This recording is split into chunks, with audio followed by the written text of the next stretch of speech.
Well, welcome to Radio Gethsemane today. So hopefully the people will like this, the podcast here. So this week we are going to be looking at the call of Abraham, Genesis 12, 1 through 9. So this is the episode for September, what's today? 14th. 14th. All right, September 14th. There we go. All right, so as we do each and every week, we start off with our signs. Stop accepting the things you cannot change and start changing the things you cannot accept. That's a good one. Let's get together this weekend from God. So That's cute. few burdens are heavy when everybody lifts. Sin and bear it. Following the path of least resistance makes rivers and men and women crooked. Oh. Say that again. Say that once more. Yes. Following the path of least resistance makes rivers and men and women crooked. The least resistance. Okay. And then rejection is redirection. Rejection is redirection. So those are our ones for today. The other thing I wanted to bring up before we start today was I was just beginning to brainstorm what to do because we haven't had a lot of adult spiritual growth opportunities. So I was going to see if there's anything in particular you would like me to. I'd be on one Sunday a month, and Don, I wanted to tag team with you too if there's something that you want to do. Let me know, and I was going to talk to Gary as well too. But is there any topics that you'd like to talk about that aren't necessarily? I mean. So like this summer we talked about a lot of stuff that isn't necessarily straight out of the Bible. You know, like we talked about the creeds, we did a little bit more church history. You know, is there anything in particular that you've been dying to say, well, we haven't ever covered this? We talked about Revelations really briefly. We just talked about just how to view the book, not even actually the text itself so much. So any topics that you want. This is your opportunity for me to say no to any topic that... And that's for anybody who's listening to the podcast too. Just let me know, send me an email or text me and let me know if there's a topic you'd want me to cover. So Nothing you want on sex or living with a man or... yeah, if you want to talk about sex in the Bible, we can do that. No, yeah. that's more than I can understand.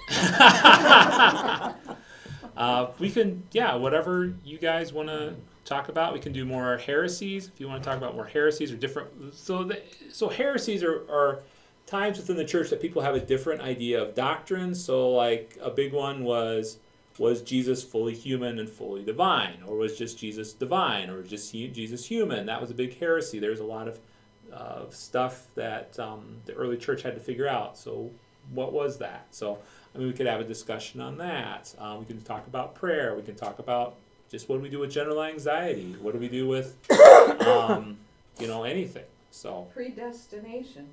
predestination. A topic that split many churches and many denominations. We can talk about predestination. So we can do that for. We don't want that. It splits us, though. No, we don't want to split us up. No, But, yeah. I think it's good to. So yeah, there's a lot of issues within the church that when I talk an issue like this, as I do with everything that we talk about, I try to give you all different sides of the argument, so that way you can figure out at the end of the day which one works within your own theology. So that was one question Anna Ray and Scott are in a theology class that they're taking, and the question was Jesus capable of sin? oh. Or because he was God, he wasn't, or because he was man, was he? So was he capable to sin? I don't know if I could do a whole hour on that. No, I'm just saying. But it's an interesting question, yeah. Yeah, no, maybe we'll have a day you can ask me any question about Jesus. We could do a potpourri of questions on Jesus. So I'll have you just list a bunch of questions, and we'll take that time and say if you have a question That about. one's mine. Yes. So we'll do Nobody else can have that one. So we'll do it what the young folks call an AMA on Jesus. Ask me anything.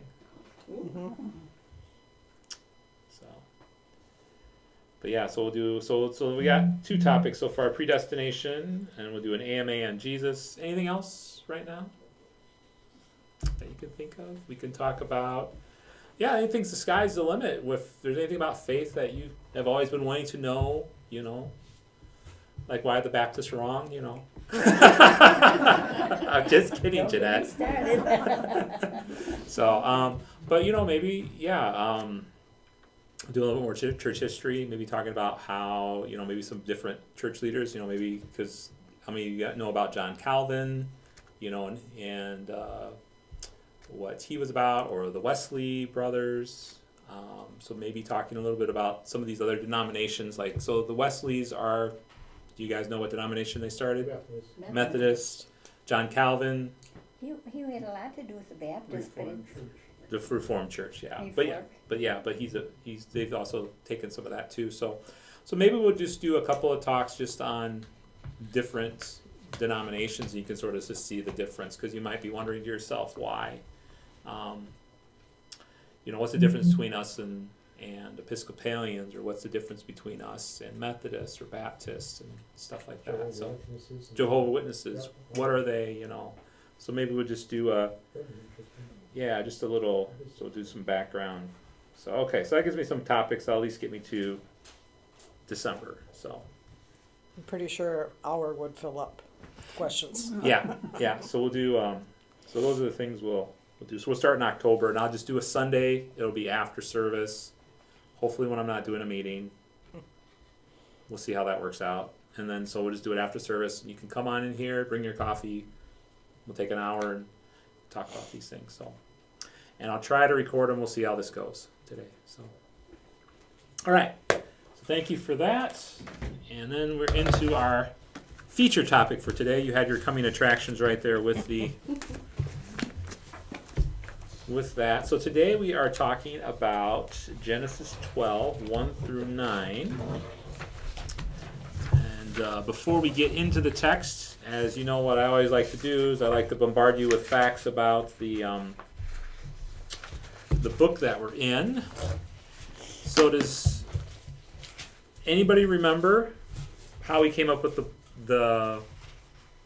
how they came up with the title for the first book of the Bible? Do you guys remember how the Hebrews figure out how they're going to name the text? The first word in the book. The first word in the book, yeah. Or one of the first words. Yeah.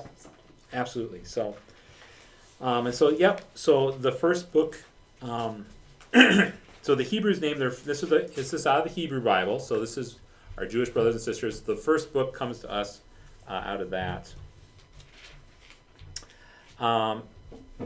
And the first word in the book of Genesis is "in the beginning," is what we translate in English, but it's one Hebrew word. And so, what do you guys know about the book of Genesis? What do we talk about in the book of Genesis? The beginning. The beginning, exactly. Creation. We find out how the world's created. We know a little bit about early human history. And we learn a little bit more about Israel's ancestors and origins of the Jewish people. So that's basically so if you think of a movie, this is the first couple minutes. It sort of establishes the scene. We get to learn who God is, what kind of God is, what kind of God is. Say that fast 5 times. And it was years and years and years, the whole book of Genesis. Yeah, it's a long time. It's stretched out, so it's not. So a lot of the Gospels that we read are very time condensed, meaning they're Jesus' ministry is over 3 years, or 2 or 3 years, and that's all within the books of. Now you have thousands, hundreds, and thousands of years or millions of years, depending on how you look at the book of Genesis. You have a long time going on. So now, who remembers or who wants to wager? Is the author of this book? Moses. But we can't have a Bible study class without disagreeing on who actually wrote the book. I think if Yeah, I was gonna say if we were doing this with alcohol, everybody would have to take a shot at this point because we always say each week, that they never agree on the authors. So Well, doesn't the fall come in this also in Genesis? yes, and you do get the fall of humankind. Yes. Traditionally, Moses is said to be the author of Genesis as well as the first 5 books of the Bible. And does anybody remember the fancy church word that we call the first 5 books of the Bible? Pentateuch. Very good, Pentateuch. Yes. Now, however, modern scholars from the 19th century onward place the book's authorship within the 6th and 5th century BC, hundreds of years after Moses is supposed to have lived. And they're basing that on sort of archaeological evidence, genetic and linguistic evidence. So that's sort of so there's so like I said, every time we read the Bible, there's, for the most part, most people don't know who wrote the book. So I should say most people don't agree on who wrote the book. That's probably a better way to put it. There we go. All right. So there is a way to look at this. So if you look at the book of Genesis, you can sort of see that it's been written in 4 different styles, or some people would say from 4 different sources. There's a Yahwist. You think it's bad for them on Sunday to say some of these cities' names, but here we go. Elohist, Deuteronomist, and a priestly source.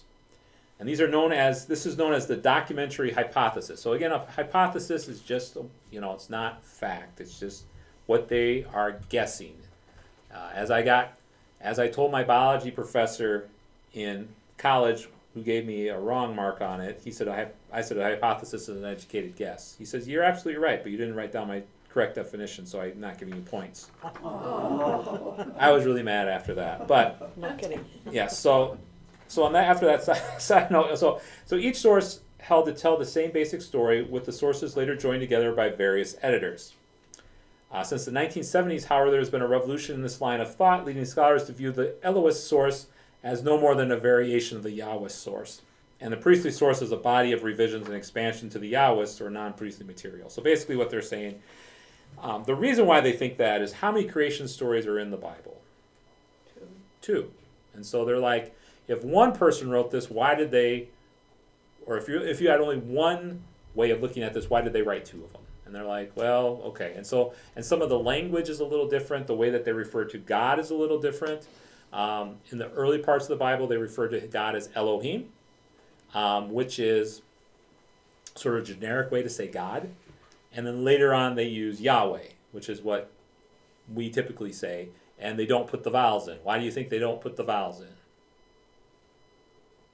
God is too holy. You can't say the name of God. So that's the whole reason they made it, so that you can't. That's why they took the vowels out. So just so you are aware of that. All right. So some other interesting things that I just found out about this time around that I wanted to share with you. So Genesis is an example of the work in the antiquities genre. So as the Romans knew, it's a popular genre telling of the appearance of humans and ancestors and heroes with elaborate genealogies and chronologies fleshed out with stories and anecdotes. The most notable exceptions are found in the work of Greek historians in the 6th century BC. Their intention was to connect notable families of their own day to distant and historic past, and in doing so they did not distinguish between myth, legend, and facts. So it's in that sort of genre. So this was very popular during this time, which is why you have the hypothesis that this was written in the 6th century BC. So that's where that's coming from, is they're looking at stuff that happened in 6th century BC. They find writing that's similar type of genre. So genre writing is like, what's a genre writing? When you think of genre, what does that mean? A style. A style of writing, yeah. So a letter writing style would be like what Paul does. Paul does a lot of writer style and stuff like that. So So yeah, so there's more information than you ever wanted to know about the book of Genesis. So as always, I always tell you take that with a grain of salt, because as always, it's people's best educated guess.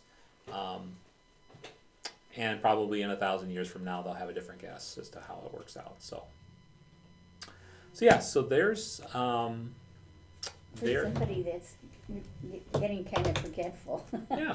What is the second story on creation. creation? Yeah, The second story, creation. Oh, I brought everything but my Bible. See, somebody else couldn't remember either. I know.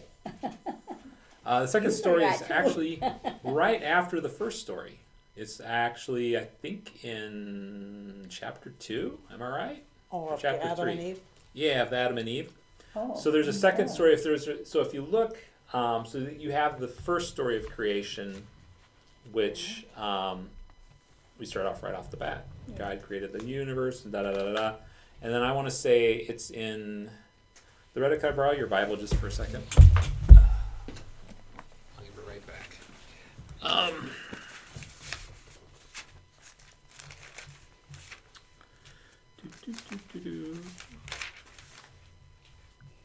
I was right. It's in chapter 2. So here's the second account. So in the day the Lord God made the earth and the heavens, when no plant of the field was yet, and the earth and no herb of the field had yet sprung up, for the Lord God had not caused it to rain upon the earth, and there was no one to till the ground. But a stream would rise from the earth and water the whole face of the ground. And the Lord their God formed man from the dust of the ground, and breathed in his nostrils the breath of life. And the man became a living being. And the Lord God planted a garden in Eden in the east, and there he put the man whom he had formed. Out of the ground the Lord God made to grow every tree that is pleasant to the sight and good for food, the tree of life also in the midst of the garden, and the tree of knowledge of good and evil.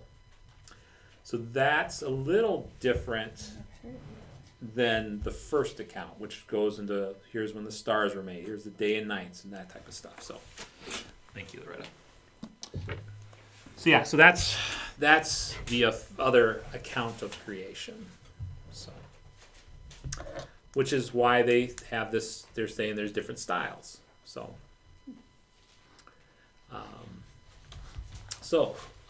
so we are in chapter 12. So last week we talked about, or last Sunday we talked about Noah. So, and God, why did God flood the world? Evil. Evil. People were evil. I'd like to know how evil they are if God flooded the world. I'm like, holy cow, I think Wow. people are bad nowadays. I'm like, I can't even imagine what was going on back then. So And he promised never to do it again. God promised Yeah. never to do it again. Thank God. Did. So we could have had several floods Yes. by now. That's right. We could have had several floods. But why did he allow the mosquito to get onto the ark? Or snakes. Or snakes. Yes. Yeah, all those fun bugs that come across. Yeah. So, but yeah, so we get to that point, and then we have a little bit more of talk about Noah. So we have the promise. So that's the first promise in the Bible. God's like, I'm not going to do this again. And we think, great, everything should be going well because we had the flood, all the evil people are dead. We jump to I'm actually going to have us start in chapter 11, verse 30 for this text that we'll talk about today. But we find out the world's basically back in the same place. You know, they're still not following what God wants them to do. They're still pretty bad people, and so. But yet that rainbow was up there. The rainbow's up there to remind them, hey. But there's still floods and terrible floods, Could that be part of it? Well, God said He'd never flood the whole earth Yeah, again. that right. So there's still a little bit of flooding from time to time, and some of it's not just God, but sometimes we create the conditions for the flood as well too. And this last time it was really close to us in Milwaukee. Wisconsin. So that's a good question, Jeanette. So why don't let's see? The text is 9 verses. So let's have someone read the small part out of 11:30. Read to 12:4, and then the next person can read from 12:4 to the end to 12:9. So someone wants to start in Genesis 11:30. Sarai was barren, she had no child. Terah took Abram his son, and Lot the son of Haran, his grandson, and Sarai his daughter-in-law, his son Abram's wife. And they went out together from Ur of the Chaldeans in order to enter the land of Canaan. And they went as far as Haran and settled there. The days of Terah were 205 years, and Terah died in Haran. Now the Lord said to Abram, Go forth from your country and from your relatives and from your father's house to the land which I will show you. And I will make you a great nation, and I will bless you and make your name great. And so you shall be a blessing. And I will bless those who bless you, and the one who curses you I will curse. And in you all the families of the earth shall be blessed. So Abram went forth as the Lord had spoken to him, and Lot went with him. Now Abram was 75 years old when he departed from Haran. He took his wife Sarai, his nephew Lot, all the possessions they had accumulated, and the people they had acquired in Haran, and they set out for the land of Canaan, and they arrived there. Abram traveled through the land as far as the site of the great tree of Moran at Shechem. At that time, the Canaanites were, I don't have that top line. Oh, Sorry. That's all right. Something, Abram, and said to your offspring, I will give you this land. So he built an altar there to the Lord, who had appeared to him. From there he went on toward the hills east of Bethel and pitched his tent, with Bethel on the west and Ai on the east. There he built an altar to the Lord and called on the name of the Lord. Then Abram set out and continued toward Negev. Good job. Good job. Yeah, the names are never easy in this, so. All right, so we have another promise. So last week we talked about promise that God's not going to destroy the world again. So what are we seeing in the text this week? Just in terms of promise, what do you think the promise is this week? I will make you a blessing. Yeah, I'll make you a blessing. And a great nation. Great with nation. Many descendants. Yeah. Yeah. So yes. And you know, I really never learned in Sunday school, or I didn't listen or something, that was so important. I mean, if you don't know that in the Bible, the rest of the Bible means nothing, actually. Right. I mean, it's so important. Absolutely, it is. It's very important that we know That blessing. that blessing piece. And that's something sort of different with a lot of, if you look at the other sort of religions at that time, you don't have a God who's doing this. So what were Abraham's special thing that allowed him to do this? Why did God choose Abraham? What was special about Abraham? He had faith. He had faith. Yeah. Yeah. That's it. That's all. It wasn't because of the clothes he wore. It wasn't because of the job he had. So that's all you need. That's all you need. So I was talking to John over at Cross yesterday, and he had an interesting, he had looked at a Jewish source for this. And the Jewish way of looking at this was God had sent out this message to everybody, and Abraham's the only one who listened. So they said that it wasn't. So the interesting part, the interesting thing about this is how when I listen to my podcast that talks about this particular text, they were like, well, Abraham was elected, but if you look at the Jewish text is like, well, he's the only one that that did anything about it. And I said, well, you could sort of blend those two together in that Abraham was elected because he was the only one who listened to everything. So, but I thought that was interesting. And we're going to see something that happens a lot in Genesis as well, too. And I made you read that early part because what do you think happens a lot in the book of Genesis? Genealogy. Genealogy is true. But what's the other bigger thing? There's a lot of genealogy, but especially about women. Barren. Barren. We see a lot of women being barren in the first part of the Bible. And why is that such a big deal? Why is not having children, They had no worth. Their identity was tied up in that. their identity is tied up in that? That not just the mom, but why is Abraham's identity tied up in that? Because he'd have no future generation with Correct. his name. Yeah, there's no future generation. So Okay, so then how come if he had so much faith and everything, and then he went and had a child with another woman? more than one. To be honest, it was more than one woman that he had kids with. Yes, absolutely. And so, as we think about how special Abraham is, how special is Abraham? He's just human. He's just like us. So I think it's important as we listen to this text too, as we can identify ourselves in the text, because Abraham was not perfect by any stretch.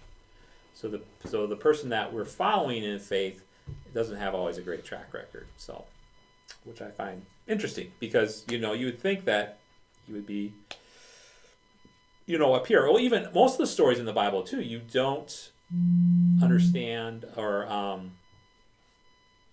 a lot of the people aren't perfect. And we see that a lot, which is good, because I think if you look at a lot of different religions, you tend to see their early leaders as perfect people, that they get everything right, or they have one big flaw and that's it, or something like that. But you see, as we walk through the Bible, we see people that we can identify with, because they're just like us. There's sometimes they make some great decisions, and then there's other times they do not. So I think that's the... But that other child, those other children, Mhm. were involved in the history Correct. also. So Oh, yes. it wasn't like they were Right. cast aside or anything, or Well, they depends on probably how were you... cast aside, but Depends on yeah. what you mean by cast aside. So. yeah. I didn't mean it that way. Yeah, no, I know what you mean. So, so an interesting, because there is an interesting. Let's see, we don't talk about that this year. So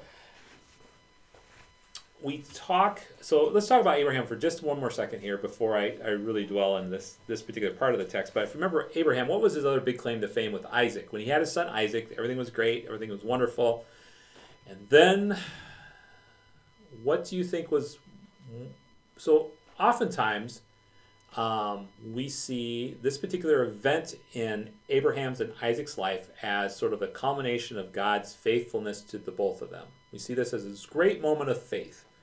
What do you think I'm referring to when I'm talking about Isaac and Abraham specifically? I'll include a mountain. So what happened during this time? When you think of that, Kill him. he was going to kill him. Yeah. So just so everybody, so spoiler alert. Sorry, I already did that. Isaac is born to Sarah and Abraham. This is the son that fulfills the promise, and then God tells Abraham to go take Isaac up on the mountain to kill him. And a lot of times we as Christians see this as a mark of great faithfulness, that Abraham went up to the mountain, was going to do this, and then God provided the ram. So there is an interesting way to look at it from the Jewish perspective. They said Abraham really screwed up. He got it all wrong, because God gave him several chances not to even do this, because God's like, okay, I want you to sacrifice his son. And what God was expecting Abraham to do was say, nope, I ain't doing that. You gave me this child. No, you told me, I'm not doing that, because that's not who you are. And so God, at each sort of certain point along the way, well, they get to God has Isaac sort of say, Dad, why are we going to do this? Well, we're just going to go out for a walk. So God gives Abraham a number of different times to say, okay, yep, we're not doing this, we're not doing this, we're not doing this, until Abraham gets all the way to the top of the mountain, and God's like, what are you doing? No, this is not what you're supposed to do. Here's a ram, you do the ram, and let's not, you flunked. You really flunked this one. So that was an interesting perspective to hear. So that's one way that the Jewish perspective of that same event is different than our perspective of that event. So same event, different perspective. So I thought that was interesting.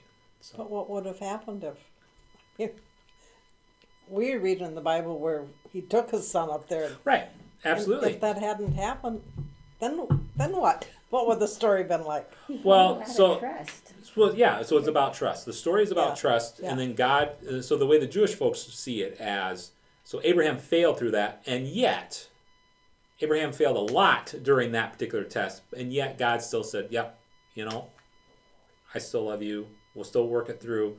You really got to remember who I am as a God versus who these other gods are, because see, at the time, so it's not as off base as you think, because at that particular point in time, this is what those gods, the other gods that were around Abraham at this time were doing. The people, they did children's sacrifice.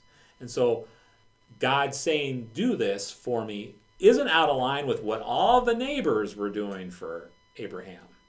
So everybody else was doing this. This was something that was not.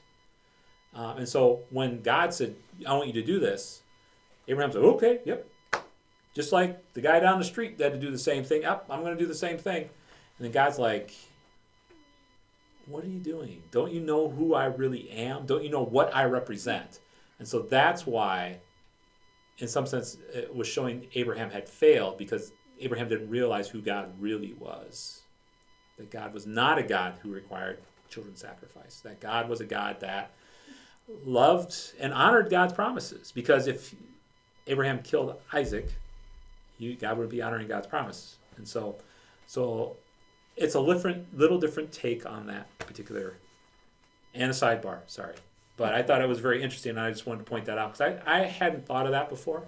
Again, it's a different perspective. You do with it what you want. You can say, I'm full of baloney, I'm just going to go with the first one. That's fine. But I like I said, give you a lot of perspective, a lot of differences, different ways to think about stuff.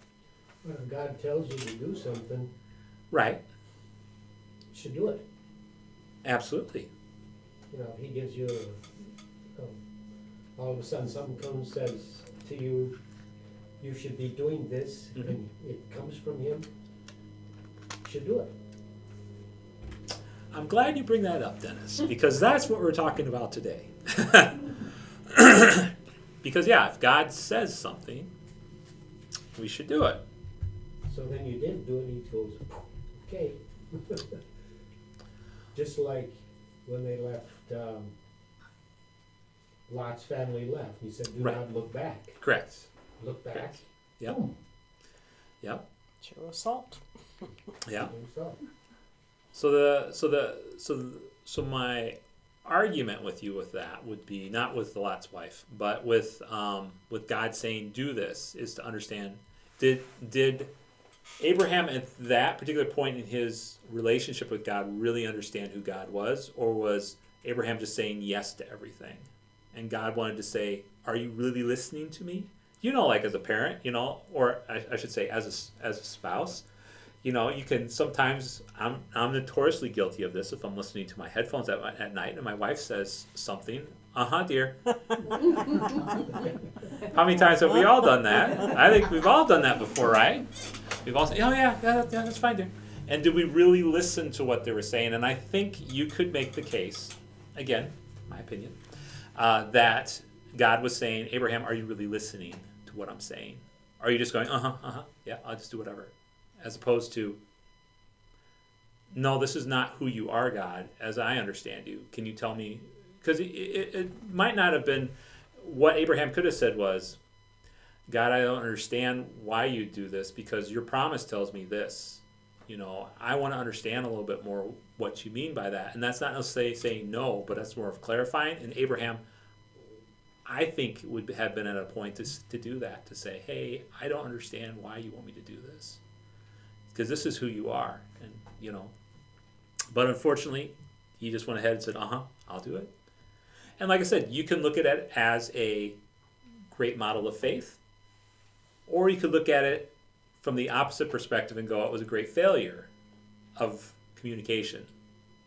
So, again, just something to think about. I gotta get you guys thinking about something. So yes. That's kind of like when he did the Lot thing, and Abraham then was saying, well, 100, 150. Right. There he was kind of challenging him and getting Yeah. him down. So Absolutely.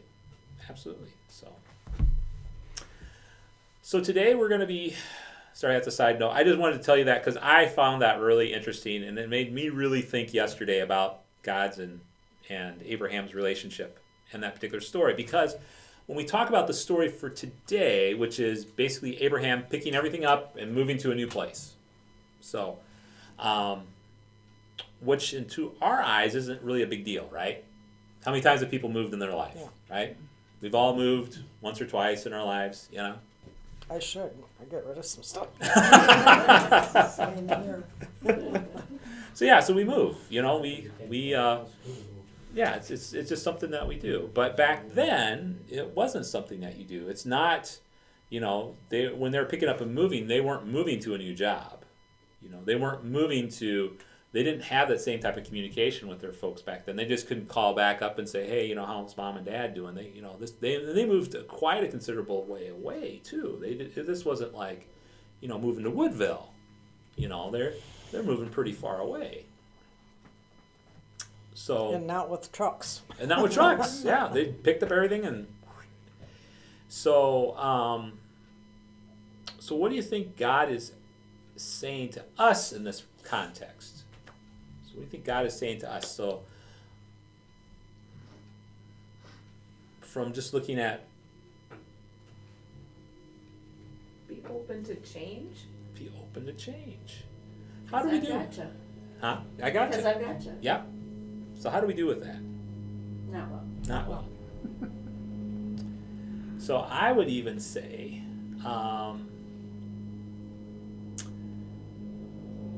one of the things that doesn't allow us to change is the status quo, right? It's easy to keep living your life the way it is right now, right? You know what your schedule is. You know what's going to happen when you go to the coffee shop. You know what's going to happen when you go to Hardee's. Hell, I bet half the time you walk in, they already have the order going for you, right? You know, if you've been there enough, you know how this works. You know, you walk to the hairdresser. You know they know exactly what they're going to give you. You know what you're going to get. You know, you walk to the bank, you know half the tellers, right? You know? It's hard breaking the status quo because you're familiar with it. And I'm not saying it's wrong, okay? I think that's the big thing. But in this particular text, God is saying, and the status quo for Abraham, in some sense too, is the status quo is not always good because for Abraham's status quo, what's the status quo for him and Sarah? What's the status quo right now for Abraham and Sarah? No children. No children. Yeah, for old. That's- They're old. They're no children. You know? That's the status quo. So that's why I had you start off early because you can see what the status quo was. Status quo was she's barren. And we see this a lot, as I told you before, in the book of Genesis. This happens time and time again. Women are barren. And what that represents is they can't do anything about that. They cannot do anything about that. You do not have any control over that. How do you feel like when you don't have control over your life? We like to be in control. Yes. You feel lost. You feel lost. Is it easy to feel? No. No. And so into this circumstance is God calling them to say, okay, I want you to pick everything up and go on your way.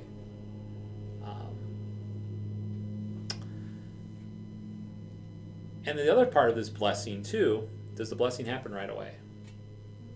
No. No. And you could make so they do get a son, so that part of the blessing is fulfilled, but what about them being a great nation? Are they great? Does Abraham own a lot of land when he dies? No. Are they a great nation when Abraham dies? No. No. What about this blessing? Does it come true? Not in his lifetime. Not in his lifetime. So God is asking him to do this, and he's not even going to see the results. How do you think about that? What does that look like to you guys? So let's say I said, Louise, I'm going to give you $1 million. Well, I'm going to give your family $1 million. Okay, thank you. Yeah. But only after you're dead. Okay. I mean, you know, Yeah, I can't use it. yeah. So So I how do can't you say that great nation. Yeah. So how do you feel about that blessing?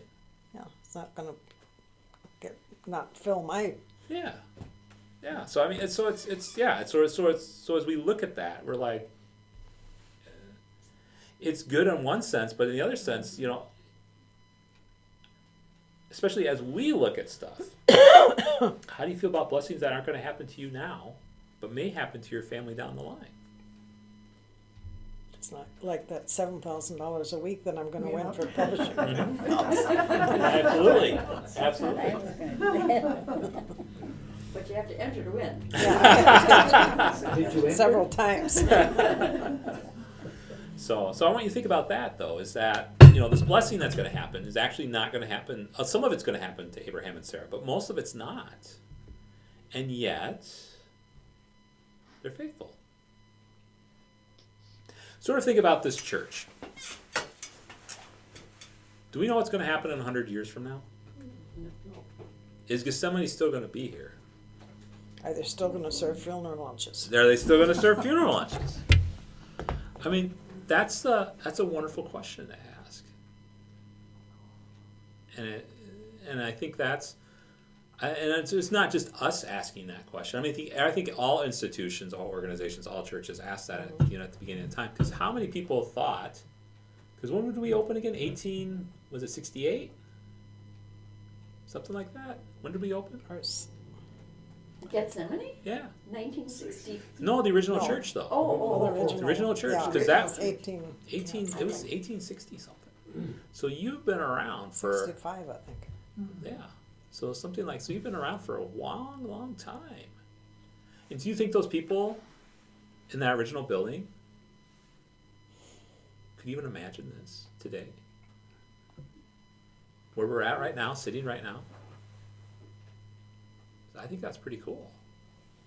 And that, if you look at it from look at that same sort of blessing, they didn't know this place was going to happen. They didn't know you all would have been here. That we needed that big church. Yeah, they didn't know we need that.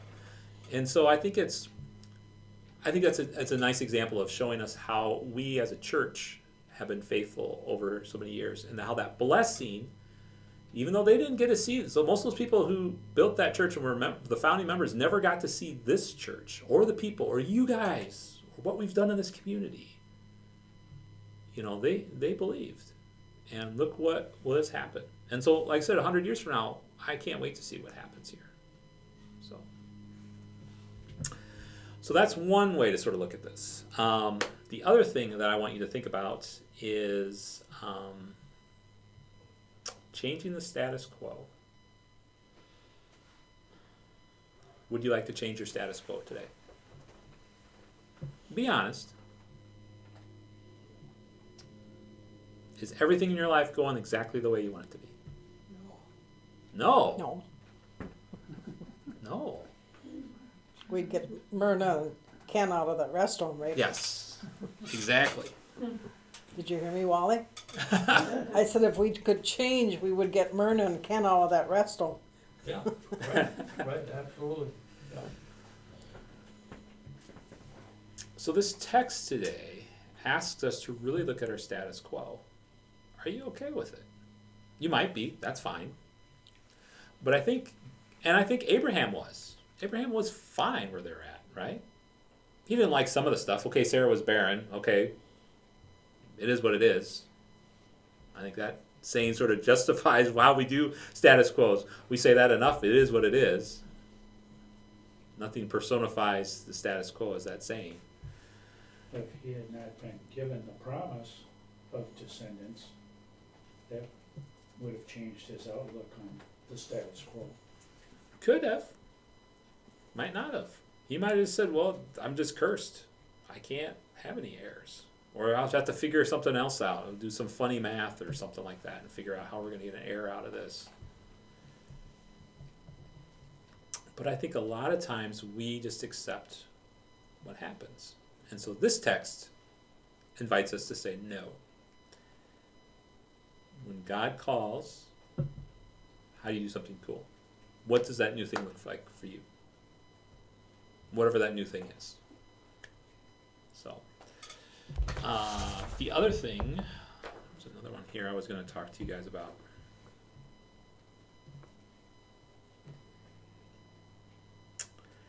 So the other part I wanted to share with you guys is this sort of thing. So it's a little different than it's sort of a tangent to what I was talking about before. So every year we get something called clergy stuff, and so this is how I cheat every Sunday. I don't write the prayers. I don't come with the children's sermon. I basically go to here and they help me do this stuff because they have the text and stuff like that. They always have a preaching theme. I don't always use it because sometimes it works for me, sometimes it doesn't. And their main theme this time is God keeps promises even if it takes a while. So that's sort of their theme. When we touched on that a little bit, the blessings. But I wanted to read you this particular paragraph because I found this pretty powerful. And I'm sort of thinking I might preach on this, but we'll see. So the paragraph goes like this. So we're often told that life is short, seize the day, no time like the present. This works best, however, when we don't look at it as a call to impatience, but as an openness to opportunity. When we have a dream, especially when our dreams are driven by a sense of call, we need to be ready to jump when the window of opportunity opens. But we can also find happiness and blessing during the waiting period. Sometimes a dream is the right dream, but now is not the right time. We can use the time to be a blessing, even as we prepare ourselves for when the timing is right for our dream to be fulfilled. We need not waste the waiting. Abram led a full life while he waited for God to prepare his family to be a blessing to the world. He lived his life to bless others long before God settled them in Canaan. And I think the reason why this sort of hit a nerve with me this week is because I have a lot of people that I've talked to since I've been here that are waiting for things to happen. We know they're going to happen, but the wait is long. So how do you use that time in between? How do you use that time to be a blessing to others? So what do you think about that? Well, think of the people that have waited for the second coming. There you I go. mean, it was going to come any time, but hasn't yet. So, That we know of, yes. well, okay. But your question was, what are we going to do in between times? Yeah. How do you be blessed to be a blessing, as they say? So that'll be my charge for you this week. So I want you to think about how you're going to bless some other people this week as we wait. Or you can also, if you think of the status quo, that you want to blow up your status quo, what does that look like? So I'm giving you lots of different options to think about this week.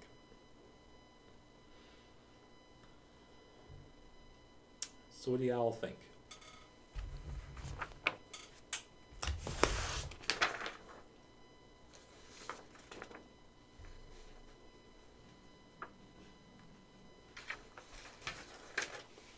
And when I say be a blessing to somebody else, what do you envision by that when I say those words? Because sometimes they're Being inviting or okay. involving other people. Okay. I think anybody born with a personality that can talk to people or be outgoing is a plus. Have your two adult kids come and live with you with their dog. And the end is unknown. There you go. Just shut your mouth sometimes. So I try to. Although they're good too. That's got to be hard. So I'll charge you this week. How do you be a blessing to somebody else? Or I'm going to try the second one. How do you sort of break up your status quo? God is calling you to do something. What is that something? Even if it's hard.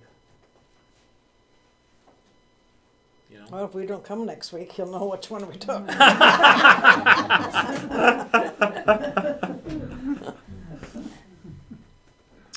Well, cool. Well, next week we are Joseph in prison. We're in Genesis 39, verses 1 through 23. That's a good one. So a long story. And as you can see during the first part of the narrative, we do the please give thanks for the people who are reading the first lesson, because as you can see, the first lesson is always the longest one, at least until we get to, oh wow, not till we get to December. Well, actually, High no. school is doing Joseph Coat of Many Colors for the play this year. Yeah, Yes. it should be good. Yes. It should be good. So, Loretta and I are going. We've already we are. decided that. awesome. And I think, Gonna go. Join it. and then like I said, next week I'll let you know. I think we're gonna do predestination as our first topic for October, and so I'll try to figure out when I can do that for, and that'll be a Sunday after service. I'll announce that. I'll figure out theoretically what Sunday I don't have to teach, or go to a meeting. I should say go to a meeting. So I'll know hopefully a little bit more by next week. So, well, any other questions, concerns? All right. Well, I will end the taping here so that we can pray. So, so people who are finishing listening up here, please take some time to pray, and we will see you next week.